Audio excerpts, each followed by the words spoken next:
பொதுவாகவே வந்து பார்த்திங்கன்னா மார்க்கெட்டில் ஒரு இம்பார்ட்டன்ட் டாபிக் என்னென்னா டெக்னிக்கல் அனலைசஸ் பெருசா ஃபண்டமெண்டல் அனலைசஸ் பெருசா எது வந்து கரெக்டு அப்படிங்கிறது வந்து ரொம்ப அடிதடியாக போயிட்டே இருக்கும்.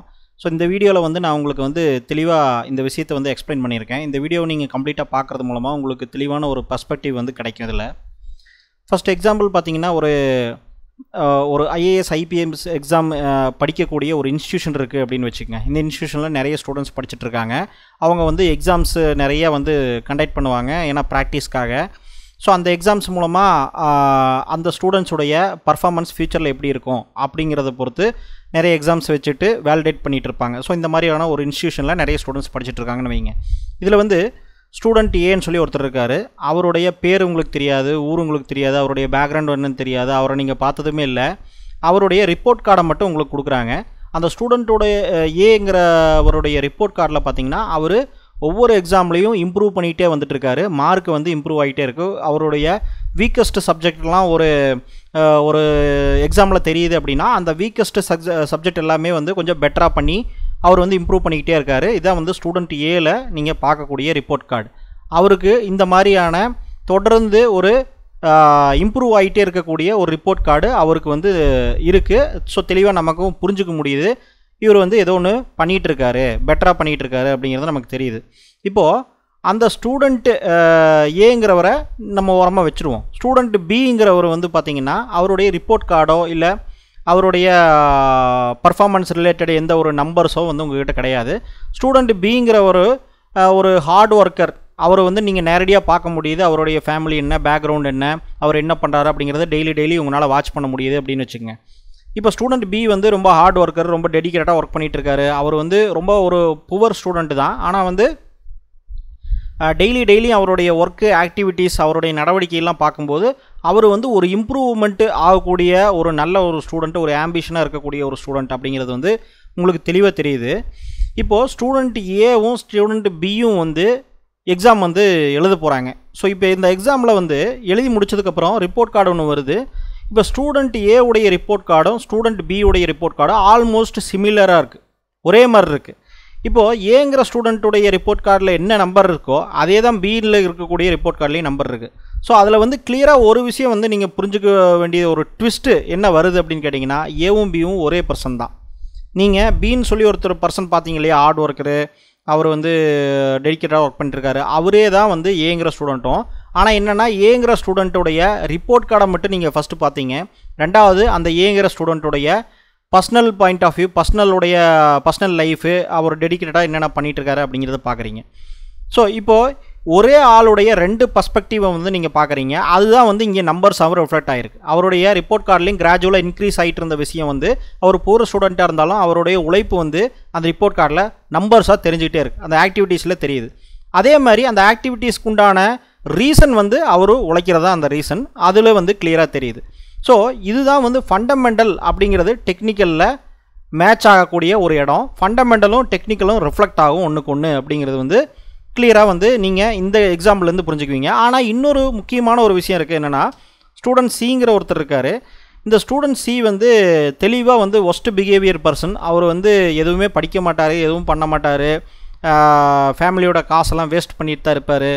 அதே மாதிரி அவருக்கு எந்த ஆம்பிஷனும் கிடையாது, எந்த ஒரு லட்சியமும் கிடையாது. அட்லீஸ்ட் அதாவது இருந்ததுன்னா அவன் முன்னேறுவான்னு சொல்லலாம். எதுவுமே கிடையாது. டோட்டலாக வந்து எப்படி ஒரு ஒஸ்ட்டாக இருக்க முடியுமோ அந்த ஒஸ்ட்டாக அப்படி இருக்கார்.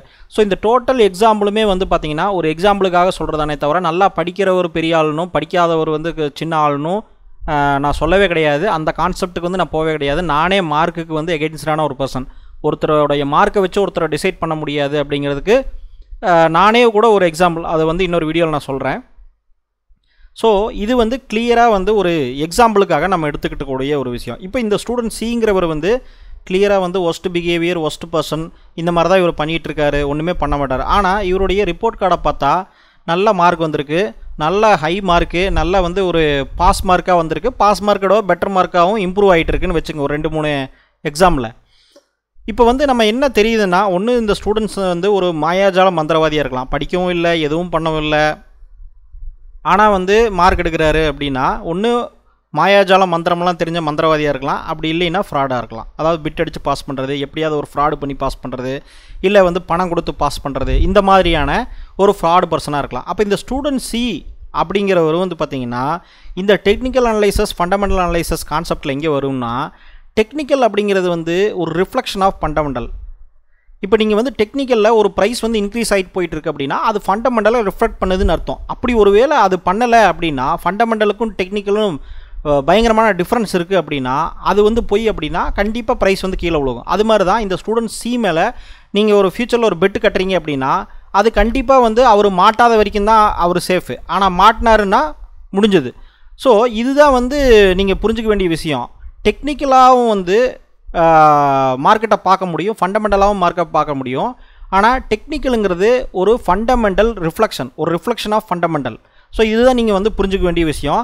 அதே மாதிரி ஷார்ட் டேர்மில் மார்க்கெட் வந்து ஒரு ஓட்டிங் மிஷின் மாதிரி, எவ்வளோ பையர்ஸ் இருக்காங்க, எவ்வளோ செல்லர்ஸ் இருக்காங்க, யார் வந்து அதிகமாக பை பண்ணுறாங்க, யார் அதிகமாக செல் பண்ணுறாங்க அப்படிங்கிறத பொறுத்து மார்க்கெட் ஃப்ளக்சுவேஷன் ஆகும். ஆனால் லாங் டேர்மில் வந்து இது ஒரு வெயினிங் மிஷின் மாதிரி.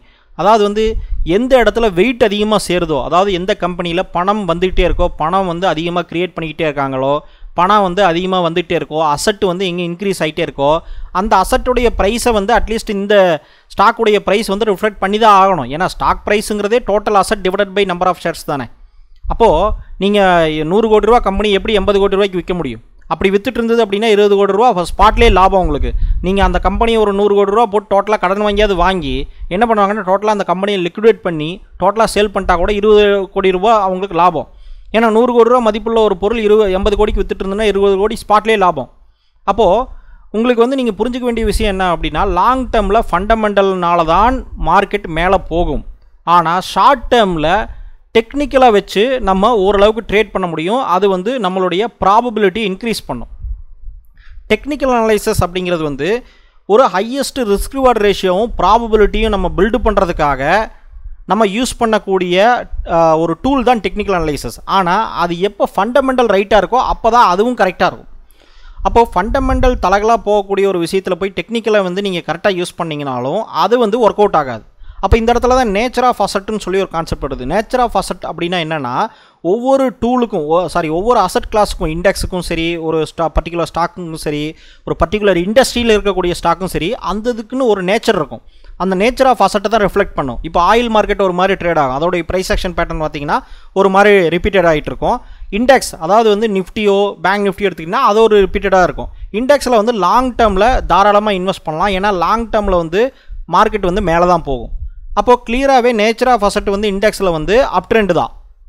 அப்போது அதில் டெக்னிக்கலாக நீங்கள் யூஸ் பண்ணும்போது ஒரு கவனத்தில் என்ன வச்சுக்கணும் அப்படின்னா, அது எவ்வளோ கீழே விழுதோ அப்போ வந்து இன்வெஸ்டர் பை பண்ணுறதுக்கு ரெடியாக இருப்பாங்க. அப்போ இண்டெக்ஸ் வந்து கீழே விழுகுது அப்படின்னா அப்போ ஆட்டோமேட்டிக்காக பையிங் வந்துடும். அப்போ அந்த இடத்துல போய் நீங்கள் டெக்னிக்கல் அனலைசஸில் நீங்கள் இஷ்டத்துக்கு வந்து ரிஸ்க் ரிவார்ட் ரேஷியோ வைக்க முடியாது. அப்போது ஆனால் அதே டெக்னிக்கல் அனலைசஸை நீங்கள் பை சைடு வச்சுக்கிட்டு நீங்கள் இண்டெக்ஸில் கரெக்டாக நீங்கள் அப்ளை பண்ணிங்க அப்படின்னா உங்களுடைய ப்ராபிலிட்டி இன்க்ரீஸ் ஆகும். அப்போது டெக்னிக்கல் அனலைசஸ் யூஸ் பண்ணலாமா, ஃபண்டமெண்டல் யூஸ் பண்ணலாமா அப்படின்னா ரெண்டுமே ஒரே விஷயத்துடைய ரெண்டு பக்கம். அப்போது நீங்கள் டெக்னிக்கலை மட்டுமே யூஸ் பண்ணி ட்ரேட் பண்ணலாமா, ஃபண்டமெண்டலை பார்க்க வேண்டியது இல்லையா அப்படின்னா அப்போ அந்த நேச்சர் ஆஃப் அசட்டு மார்க்கெட்டுடைய பிஹேவியர் வந்து நீங்கள் தெரிஞ்சிருக்கணும். அந்த மார்க்கெட்டுடைய பிஹேவியர் டெக்னிக்கல்லையே தெரியும், ப்ளஸ் வந்து நேச்சர் ஆஃப் அசட்டும் டெக்னிக்கல்லையே தெரியும். அப்போ அதை பேஸ் பண்ணி நீங்கள் வந்து டெக்னிக்கல் அனலைசஸ் மட்டுமே வச்சு நீங்கள் எடுத்துக்கலாம். இப்போ இண்டெக்ஸ் வந்து உடைய நேச்சர் வந்து அப் ட்ரெண்ட் லாங் டேர்ம் மூவ்மெண்ட், இதுதான் நேச்சர் ஆஃப் அசட் இண்டெக்ஸோடையது. இதில் போய் டெக்னிக்கலில் நீங்கள் ஷார்ட்டிங் மட்டுமே அதிகமாக போயிட்டு இருந்தீங்கன்னா நீங்கள் கம்ப்ளீட்டாக உங்கள் கேபிட்டலே லாஸ் பண்ணிடுவீங்க. ஏன்னா இண்டெக்ஸில் வந்து ஷார்ட்டிங் போகிறதுங்கிறது ரேரஸ்ட் சான்ஸ் தான். ஏன்னா எப்போவுமே இண்டெக்ஸ் விழுகும்போது திருப்பி வந்து பையிங் வந்துடும்.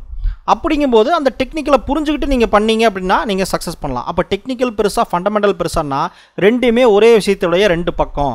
இதை வந்து முட்டாள்தனமாக நிறைய பேர் வந்து தப்பாக புரிஞ்சுக்கிட்டு இதுதான் பெருசு அதுதான் பெருசுங்கிறாங்க. அவங்க வந்து இன்னும் வந்து மெச்சூர்ட் ஆகலை அப்படிங்கிறதான் அர்த்தம். இதுக்கு எக்ஸாம்பிள் வந்து வாரன் பஃபெட்டே வந்து ஒரு விஷயத்த சொல்லியிருப்பார்.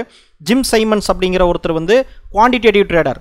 அவர் வந்து பில்லியனர் ஆகிட்டார் ஆல்ரெடி. பார்த்தீங்கன்னா அவர் வந்து one of the world top level quantitative trader.